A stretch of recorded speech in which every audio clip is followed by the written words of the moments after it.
A menopausa é a última menstruação, que costuma ocorrer na faixa etária de 45 a 55 anos de idade.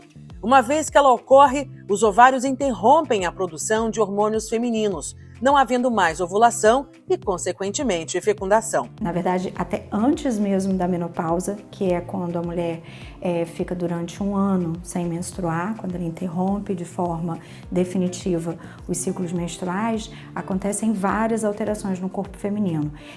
Porque diante da queda progressiva do principal hormônio, que seria o estradiol, é óbvio que também há uma diminuição de progesterona, a mulher ela acaba sendo afetada em diversos setores do corpo.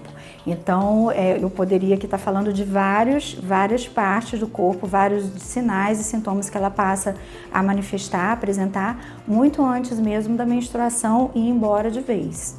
Mesmo que os sintomas causados por essa transição sejam intensos para algumas de nós, há mulheres que vivenciam a experiência sem grandes problemas. No entanto, o desconhecimento faz com que sejam criados temores desnecessários em relação a esse importante momento para a vida de uma mulher. A menopausa é um conceito de que a mulher ela menstruou pela última vez. Então, depois de um ano sem ter mais menstruação, ela passou por essa fase da menopausa, tá? E aí ela entra na fase de pós-menopausa. Ela completou um ano sem menstruar e não vai menstruar mais, tá? Até que isso aconteça, ela passa pela fase do climatério, também chamado de perimenopausa, agora mais recentemente chamado de transição menopausal. Esse momento de climatério, de perimenopausa, ele na verdade começa bem antes da menopausa se instalar. A partir ali dos 45 anos em diante, já começa a haver uma alteração hormonal que caracteriza então o climatério. Ondas de calor, suores noturnos e distúrbios do sono são apenas alguns dos diversos sintomas relatados por mulheres nesse período. Soraya conta como foi a sua experiência durante a fase. Não é só aquela limitação que, como aconteceu comigo, de achar que eram só calorões. Entrou na menopausa, temos ou não temos calorões? Né? É muito mais abrangente, tem muitos sintomas que às vezes você tem e são silenciosos e você não relaciona a fase do climatério, né, ou da menopausa. E eu só fui aprender depois que eu passei por ela. Eu não tive calorão. Aí acha assim, você não teve sintoma? Tive. Eu tive insônia o período da pandemia inteiro.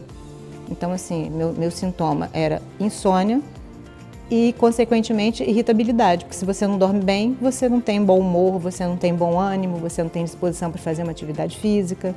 Então, assim, é um conjunto de fatores que ninguém comenta, ninguém fala. E eu achei que, assim, é muito relevante a gente estar com essa informação, né? Quebrar esse paradigma de ser uma questão de idade, não tem nada a ver com idade, não tem nada a ver com velhice, não tem nada a ver com fim de nada. É mais uma fase natural do ser humano.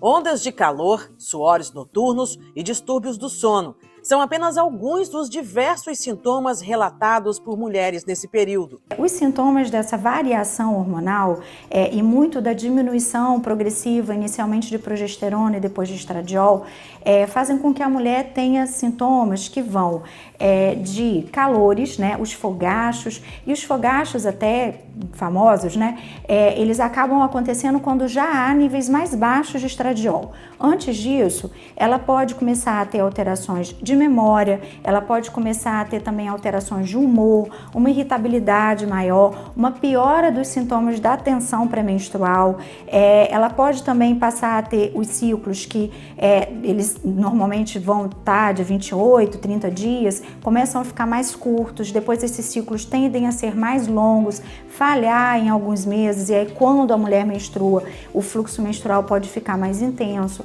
Ela pode começar a apresentar dores articulares e dores musculares também, uma intensificação, então um surgimento dessas dores, entre outros sintomas, né? Mas eu destacaria estes. Segundo a especialista, esses incômodos podem ser tratados com ou sem remédios. Quando uma mulher ela está nessa fase, a gente precisa avaliar caso a caso se essa paciente tem alguma contraindicação a fazer reposição e se, por outro lado, ela tem as indicações e não tem contraindicações. Para essa mulher, a reposição ela vai ser bem-vinda com tipo de hormônio que a gente tem estudos de segurança e ela vai então estar se beneficiando, fazendo também o segmento de forma adequada.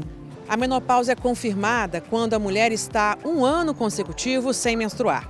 Contudo, ao perceber os sintomas, é importante procurar um especialista para realizar uma avaliação clínica e exames laboratoriais. Uma outra grande dúvida é como fica a vida da mulher após a menopausa. Eu diria que é óbvio que quando a mulher está já com essas alterações hormonais, uma das queixas vai ser a diminuição de libido, outra também ressecamento vaginal, e mesmo que essa mulher opte ou não possa também fazer a reposição hormonal que a gente chama de sistêmica, existem tratamentos tópicos, tanto hormonais como não hormonais.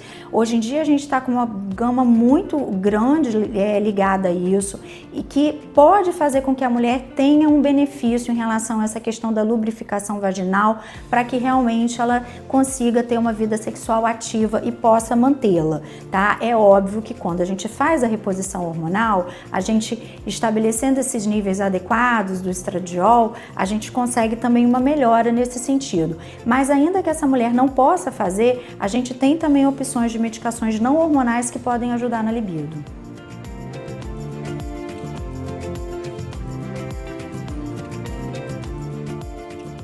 Doutora Patrícia, muito obrigada, viu, pelos seus esclarecimentos. Também agradeço aí a Soraya por dividir com a gente essa sua experiência. E olha, sem dúvida, muitas mulheres acabam se identificando, né, com essas pessoas.